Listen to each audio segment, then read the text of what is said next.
Hey, welcome back, everyone.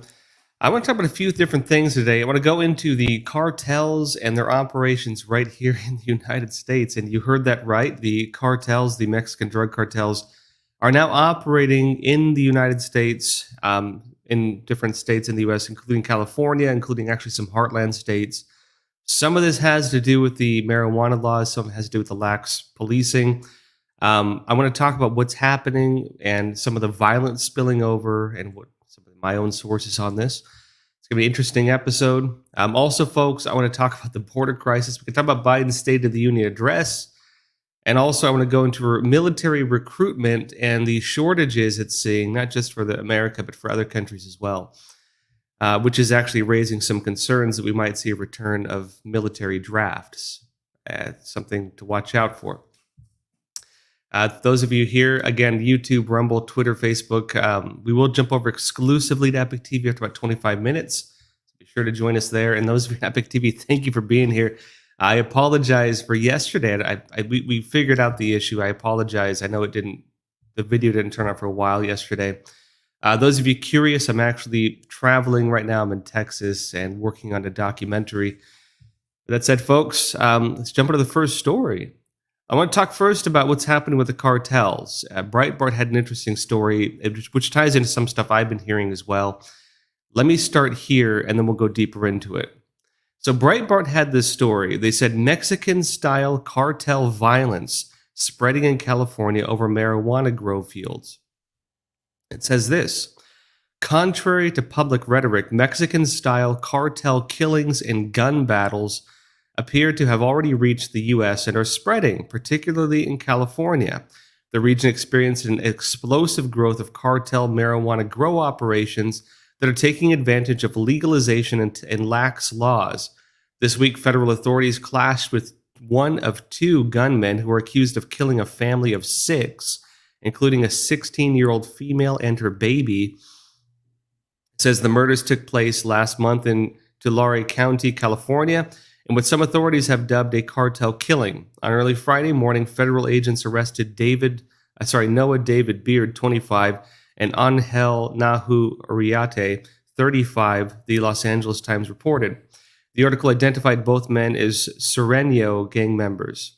Sereno is not necessarily cartels, but a gang nonetheless. It says, Uriarte clashed with federal agents in a gun battle. He sustained multiple injuries and had to undergo surgery. He's expected to survive. Authorities arrested Beard without a shootout. The two men are facing 6 murder charges and several enhancements filed by the Tulare County District Attorney's Office over the January 16th mass killing. Authorities also carried out several raids at homes and prison cells targeting the Nuestra Familia gang, Nuestra Familia being one of the major cartels. Both the Nuestra Familia and the Serenos have a history of working with Mexican drug cartels. I'd say Nuestra Familia is a bit more of a direct cartel, although there's different ways you define it, which are not quite clear. Serenos are more like a street gang, technically, but Nuestra Familia is more of an organized crime group.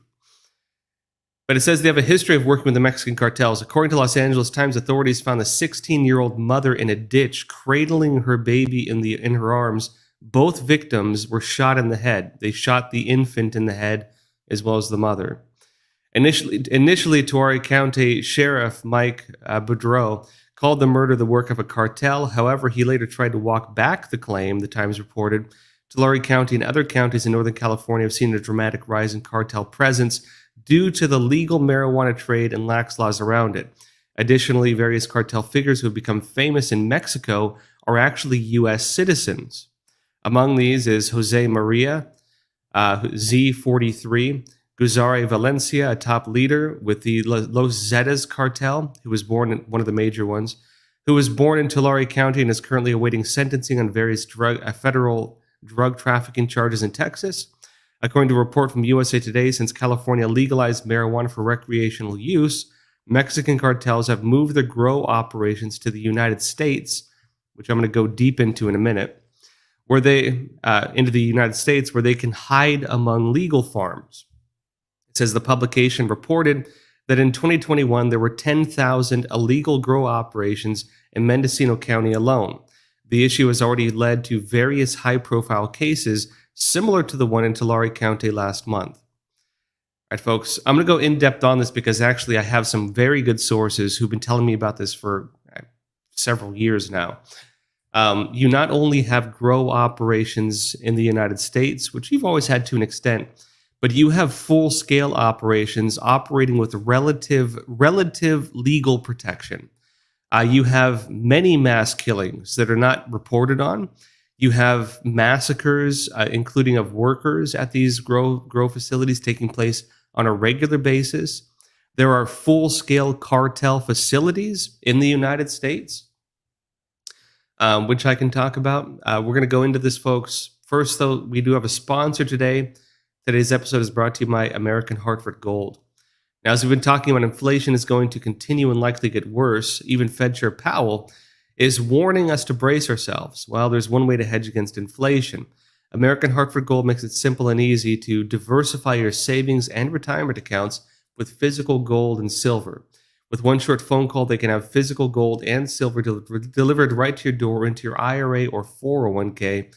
American Hartford Gold is one of the highest rated firms in the country with an A-plus rating from the BBB and thousands of satisfied clients. If you call them right now, they'll give you up to $2,500 of free silver and a free safe on qualifying orders, so don't wait. Call them now. That's 877-260-2764. Again, 877-260-2764, or text Joshua to 65532. Again, that's 877-260-2764, or text Joshua to 65532. And big thanks out to American Hartford Gold to sponsor today's episode. All right, folks, let me talk about what's happening with these cartel grow sites. Interestingly, it's not just the Mexican cartels. You actually even have some of the Chinese mafia operations moving into the U.S. as well, which is relatively a new phenomenon.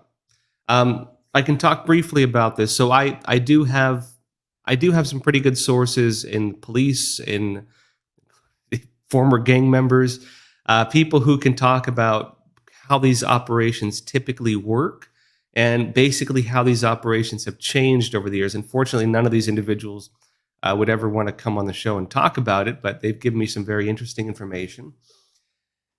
Let me give you the high-level picture first.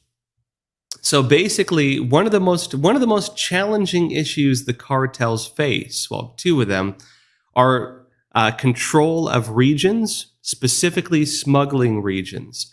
When you see a lot of cartel violence, typically that's them battling for territory.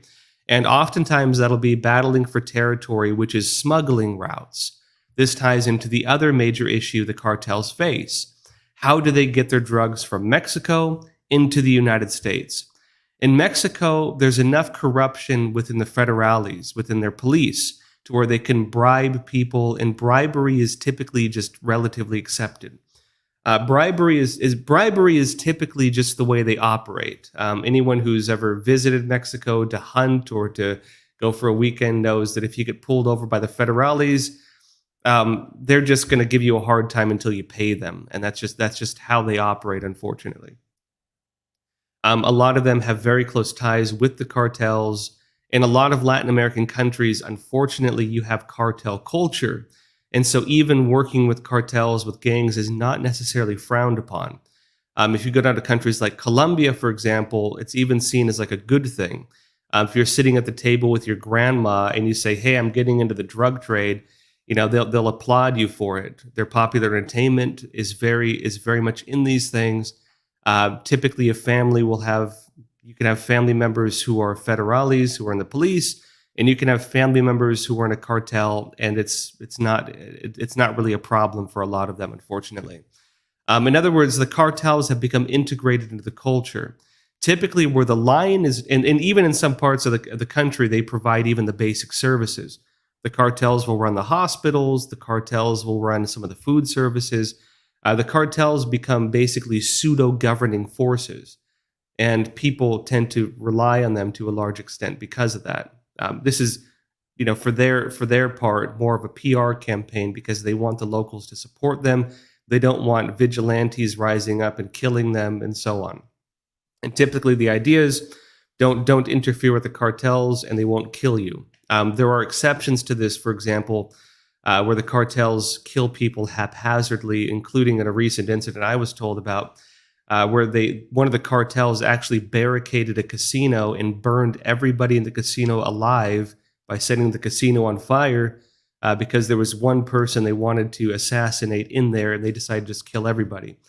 They are brutal. They are murderous. Many of them are even a cult. La Familia, for example, is more of a cult than a gang, and also the Templars.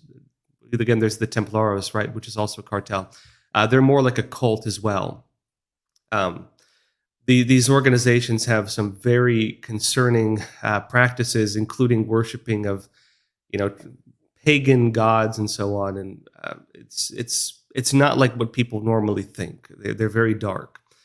Not to mention just basic worship, like, for example, they worship the skeleton god Santa Muerte, for example, which is also part of a new religion that's sprung up and has even integrated itself to some extent into the Catholic religion. It's worshipped as a normal saint now, Saint Death, right?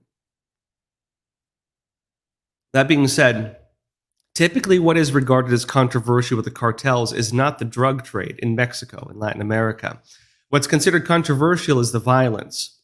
And typically, they're not going to get the attention of the authorities if they're just trading drugs, if they're just selling drugs, or if they're just trafficking drugs. That's where the borders come into play.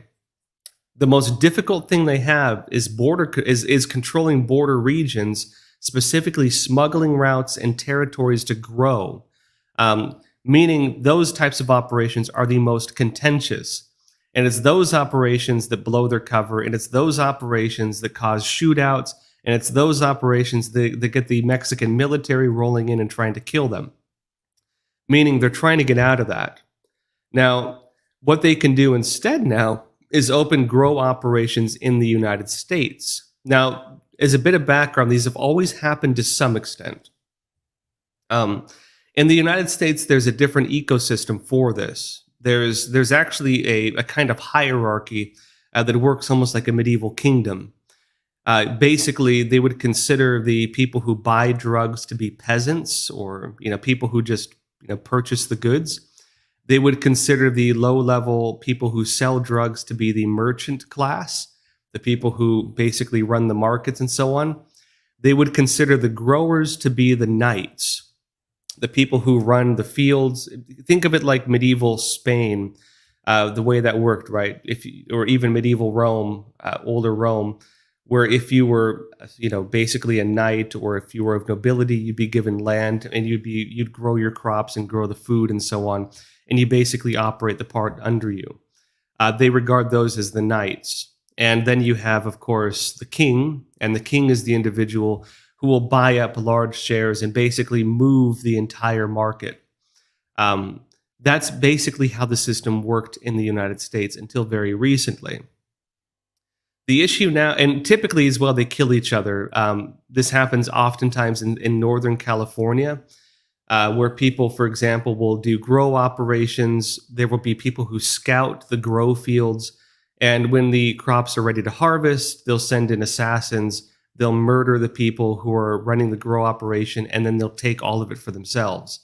It's extremely common in the United States. And I'd say concerning as well, because when there's, let's say, a gang that moves in and massacres, a large group of people who might be running a grow operation, sometimes people who are working off debt, sometimes illegal immigrants, those will be written off as gun crimes, and ironically written off typically as mass shootings, which then tie into the whole ban guns narrative, something absolutely ridiculous because it's a problem being caused by the bad policies in the first place. The open border policies, the lax drug policies, and the anti-police policies. Now, that being said, the way it's changed now is that because of two things. One, the open border policies, which have made smuggling operations easier, but also there's now a greater presence of military, of National Guard, and of federal agents all along the border. Even though you basically do have operations to traffic people, right? The Biden administration is the State Department is financing the United Nations IOM, International Organization for Migration, which is then working hand in hand with NGOs, non-governmental organizations that run all the border crisis trafficking into the United States, all the bus lines. They buy them plane tickets further down south. They buy them bus tickets coming up through Latin America.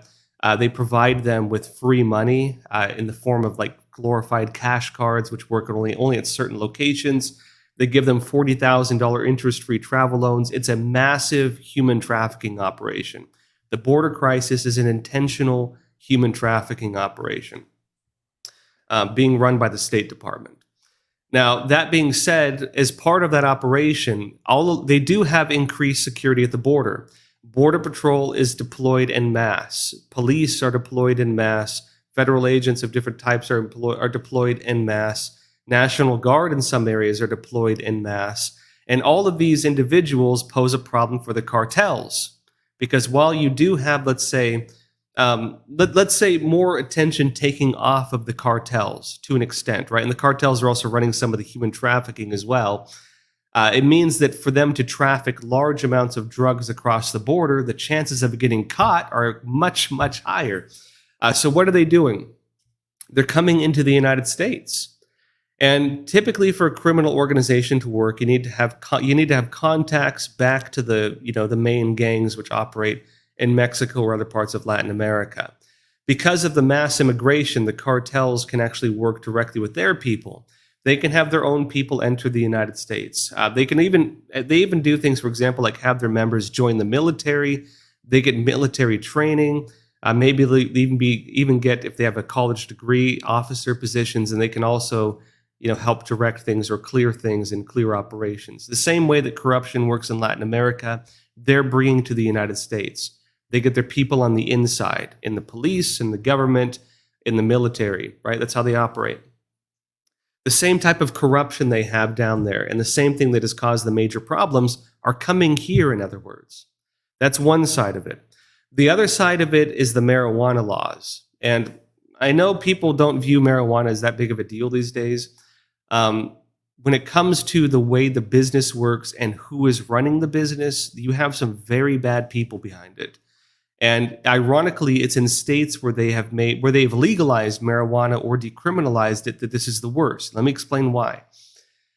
In California, for example, and actually in many other states, basically it is cheaper to run your operations illegally than it is to run legally. It is cheaper to get regular fines, to have the government give you, because they have fines they'll give you for running an illegal operation or bypassing certain laws. Basically, they can operate illegally. They take the fines as just an operations cost, and they can undercut their opponents, which keeps the legitimate growers, for the most part, out of the market. The market then becomes basically a monopoly run by the cartels. You understand? Not saying they're all like this, but a lot of them are. And it's becoming difficult for legitimate growers, legitimate operations to function because the cartels have a monopoly. Now, that being said, aside from the grow operations that are basically taking fines, the other issue happens when they are caught doing really illegal things. If police move in, and I know this from police officers who told me personally, if police move in and they find a grow facility, including ones using slave labor, which they often do, what happens then is this. The police cannot get them on major crimes. They can't run in and get them on, drug possession or trafficking or anything like that, because those are now minor crimes. Those are no longer major crimes in the United States. What they'll get them on instead is like stealing water or stealing electricity. And basically, the energy companies or the water companies will contact the police and say, hey, there's this random house in the suburbs that's draining 8,000% energy. Maybe you should all have a look at it. They will also, for example, in California, for example, open up grow operations in crop fields, including, interestingly, the avocado fields. If you're wondering why your avocados are so expensive, it's not necessarily because, basically there's a shortage of people to pick them. It's oftentimes because cartels move onto the avocado fields, tap the water lines, and redirect the water, and the farmers have to shoulder the cost of that water being stolen by the cartels. It's very common.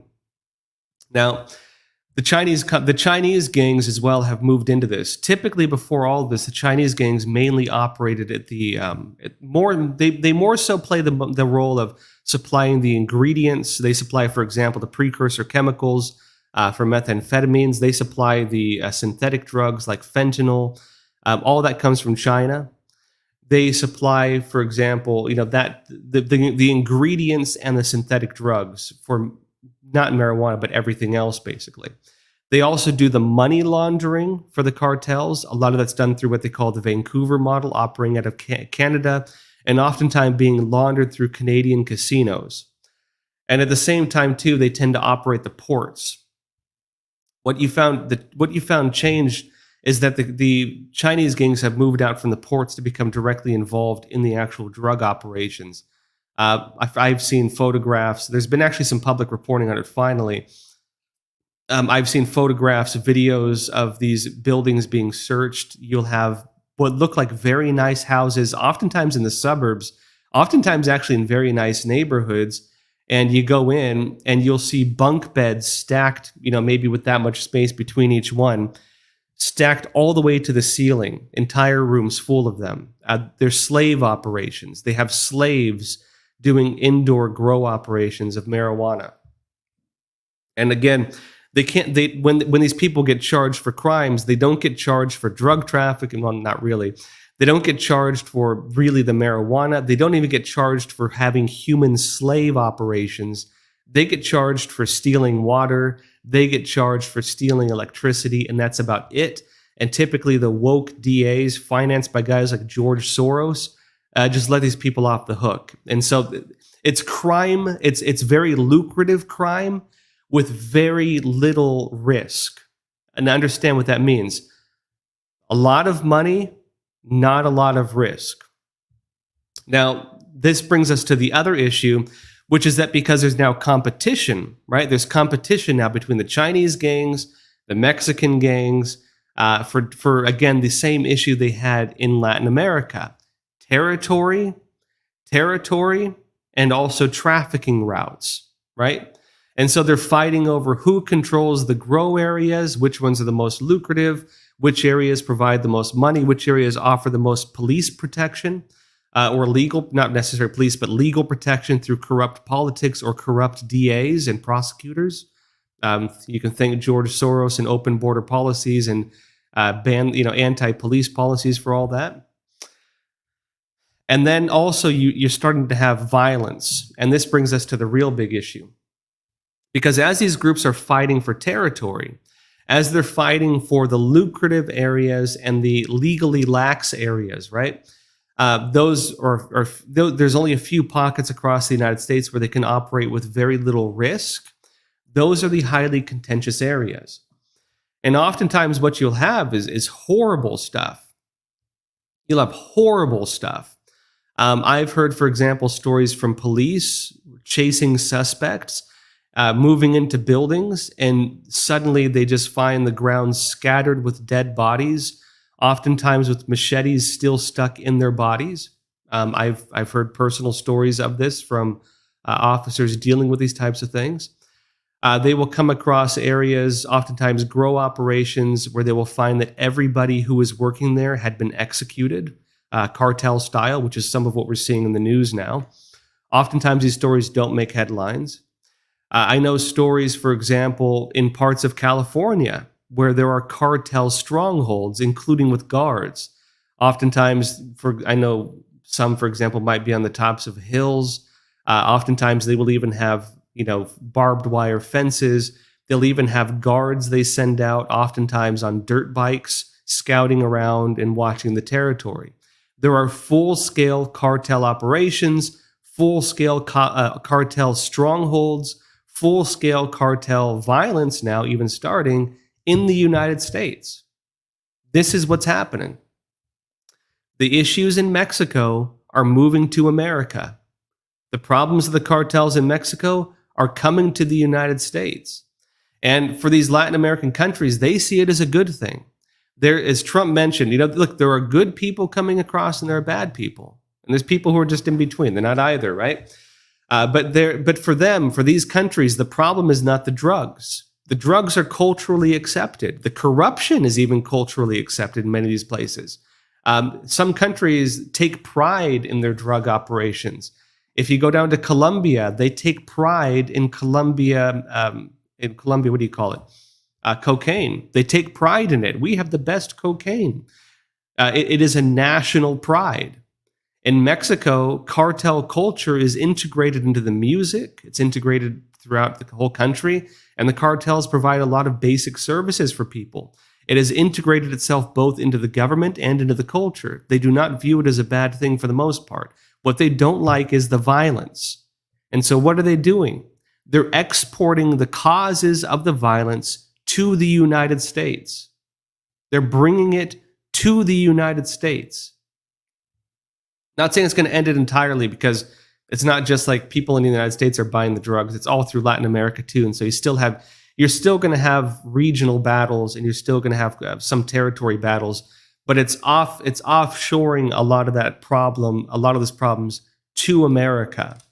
And our own systems of basically getting rid of policing, getting rid of basic security, getting rid of the ability of ordinary people like you and I to defend ourselves against this type of violence. These policies are helping these things exist.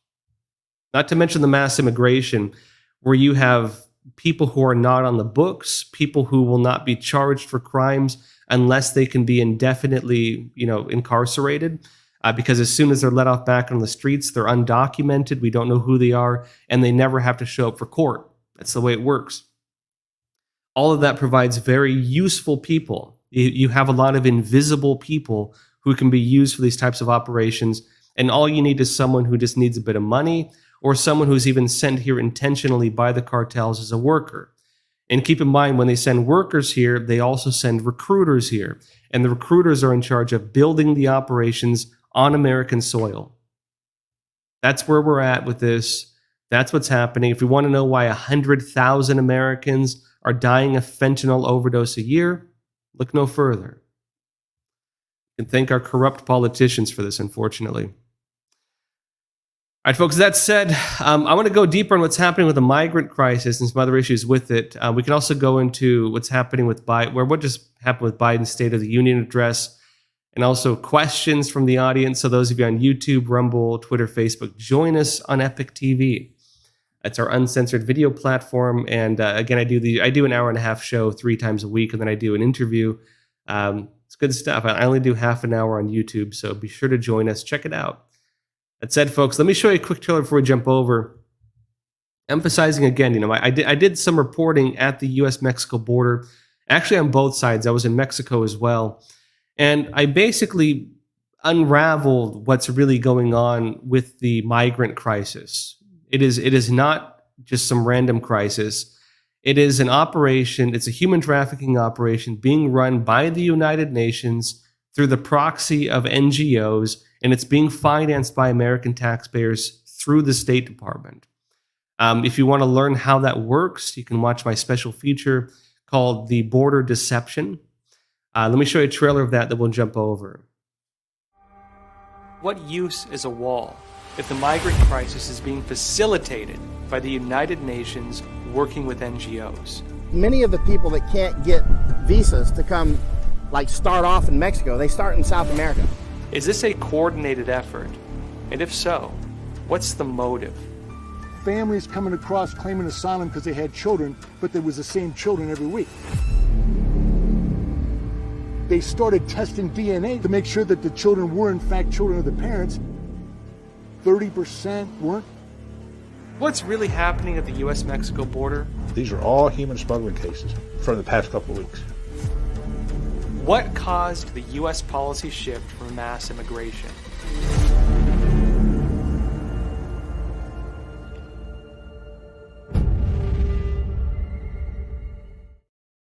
Again, folks, check that special feature. It's not that long, but it really debunks a lot of the major issues around the quote-unquote border crisis and shows information that's actually publicly available just not widely known at all. We're all being lied to about the border crisis, put simply.